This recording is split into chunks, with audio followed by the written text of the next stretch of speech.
अभी महज 2 दिन पहले संविधान में 130वां संशोधन हुआ। उस संशोधन के मुताबिक किसी भी राज्य का मुख्यमंत्री या फिर देश का प्रधानमंत्री किसी आरोप में गिरफ्तार हुआ है तो 30 दिनों के भीतर यदि उसने इस्तीफा नहीं दिया तो 31वें दिन यह स्वतः मान लिया जाएगा कि वो पद से हट गए। इस वक्त हमारे साथ कांग्रेस के वरिष्ठ नेता और विधायक प्रदीप यादव हैं। सर, ये जो संशोधन विधेयक हुआ है, किस बात को लेकर ज़्यादा आपत्ति है आप लोगों को? देखिए, साफ जाहिर है कि भारतीय जनता पार्टी, उनके नेता आदरणीय मोदी जी का, अमित शाह जी का मंशा गलत है। आज तक जितने केसेस हुए ईडी सीबीआई के, आपने देखा होगा कि 96% केसेस विरोधियों पर हुआ।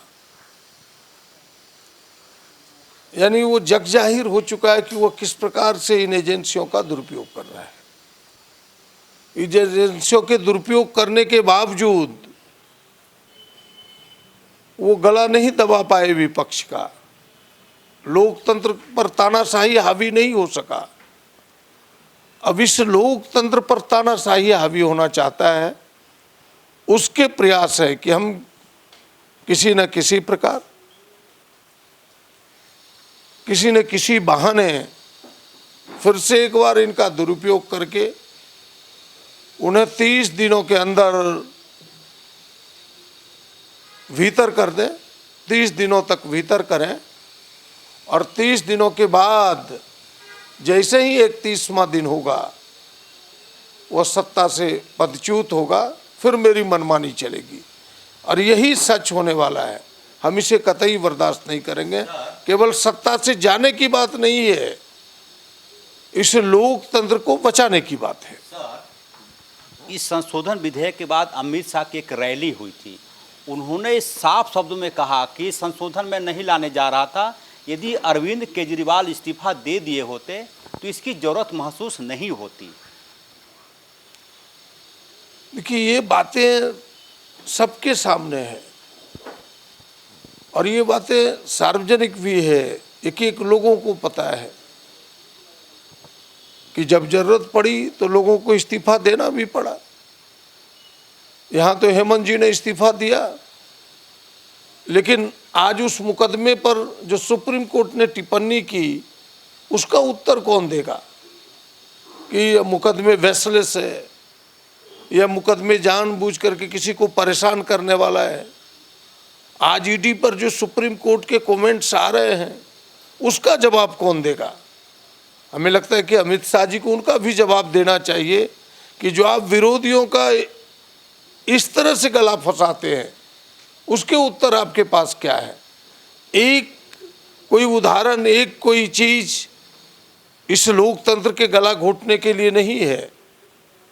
यह जनता जो चाहती है कि भाई हम जिसे चुनते हैं अपने मताधिकार के माध्यम से, वोट के माध्यम से, वह बरकरार रहे। कई जगहों पर तो चुनी हुई सरकार उसने गिरा दी, उसके उत्तर उनके पास क्या है? तो वो इन चीज़ों पर उत्तर नहीं दे सकते। वो केवल अपना पक्ष मजबूत करने के लिए एक तोती दलील देते हैं। प्रदीप यादव पहली बार मुझे लगता है कि संविधान के साथ प्रेस कॉन्फ्रेंस कर रहे हैं। सर, ये संविधान की कॉपी, इसके माध्यम से क्या संदेश है 3.5 करोड़ जनता को? नहीं, यह जो संविधान है, भारत का संविधान, यह अमूल्य है। इसका कोई मूल्य आंका नहीं जा सकता। इसी ने आज तक लोकतंत्र को बचा के रखा, तानाशाह हावी ना हो सका। इसी संविधान ने हमें वोट देने का अधिकार दिया। इसी संविधान ने यहाँ के दलित, पिछड़ों, आदिवासियों को आगे आने का अधिकार दिया। अब तो इसी के पन्नों को, इसी को जीर्ण शीर्ण करने का प्रयास हो रहा है। ये सारे संशोधन, सारे नियमों को सामने ला करके हम इसे बचाने की लड़ाई लड़ रहे हैं आदरणीय नेता राहुल गांधी जी के नेतृत्व में, और इस लड़ाई में हम सफल होंगे। और अंतिम संदेश यही है कि यह लड़ाई तब तक जारी रहेगी जब तक संविधान विरोधी ताकत को दिल्ली की सत्ता से हटा के नहीं रहते। उधर से आवाज़ आती है कि हमने प्रधानमंत्री को भी जोड़ रखा है इसमें। यदि प्रधानमंत्री भी किसी मामले में आरोपी बन जाते हैं तो उनको भी ये लगता है कि एक ज़्यादा बवाल ना हो, विवाद ना हो, इसलिए जोड़ दिया। नहीं तो अन्यथा किस एजेंसी की हिम्मत है इस भारत में कि प्रधानमंत्री को आरोपी बनाए? नहीं, यह तो हमें लगता है कि केवल दिखावे का चीज़ है। उन्हें पता है कि ना तो आज की तारीख में अमित शाह कहीं एक्यूज्ड बन सकते हैं, ना तो प्रधानमंत्री बन सकते हैं। सारी एजेंसियां, सारी चीज़ें तो उनकी है। वो जनता को विश्वास में लेने के लिए, धोखे में लेने के लिए इस प्रकार की चीज़ें सामने लाई है।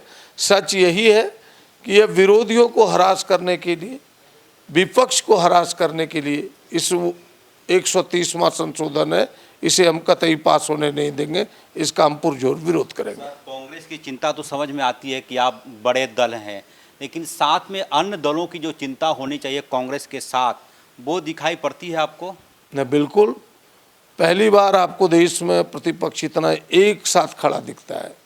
आज आप देखिए, उनकी यात्रा चल रही है, वोट अधिकार की यात्रा, वोट बचाने की अधिकार की यात्रा, मताधिकार बचाने की यात्रा। सारे प्रतिपक्ष के लोग एक एक करके उसमें शामिल हो रहे हैं। वहाँ तेजस्वी जी तो साथ ही नेतृत्व ही कर रहे हैं, साथ में दीपांकर भट्टाचार्य जी, पप्पू यादव जी, अन्य कई दलों के नेता, खुद आपके उत्तर प्रदेश के पूर्व मुख्यमंत्री अखिलेश जी, तो तमाम लोग धीरे धीरे इन चीज़ों पर शामिल हो रहे हैं। अभी आपने देखा कि प्रतिपक्ष ने जब अपना उपराष्ट्रपति का उम्मीदवार दिया, सारे दलों ने, यहाँ तक कि आप, जिन लोगों को लगता था कि आप विरोध में जाएगा, आप जैसे दलों ने भी समर्थन किया। पूरा प्रतिपक्ष इस संविधान को बचाने में, लोकतंत्र को बचाने में एक साथ खड़ा है। आपको ये नहीं लगता कि केंद्र की सरकार, अभी एसआईआर पर ये हंगामा चल रहा था, बीच बीच में कुछ ऐसा मुद्दा छोड़ दें कि अन्य मुद्दे दब जाएं? कहीं इसकी तो साजिश नहीं हो चुकी? विशेष कमेटी को रिपोर्ट भेजी गई है जो संशोधन होने वाला है। नहीं, हमें इसमें कहीं आपकी बातों से पूरी तरह सहमत हूँ कि यह जो एसआईआर का मुद्दा, उस पर ध्यान ना जाए, उसे भटकाने के लिए, उससे ध्यान भटकाने के लिए, आम लोगों का ध्यान दूसरे तरफ ले जाने के लिए उसका एक हिस्सा है ही। लेकिन अंततः उसका यही प्रयास है कि हम प्रतिपक्ष का गला दबाएं, प्रतिपक्ष को दबोचें, प्रतिपक्ष को जमी दोज करें, उसके एक प्रयास है। Thank you. कई अन्य दलों में, बहुत छोड़ रहा, अन्य दलों में आपके मित्र हैं, चाहे वो भाजपा हो, कुछ ऑफ द रिकॉर्ड बातचीत होती है कि ये गलत हुआ है? नहीं, देखिए, इस प्रकार की चीज़ें ना तो ऑफ द रिकॉर्ड होती है, ना तो ऑन रिकॉर्ड होती है।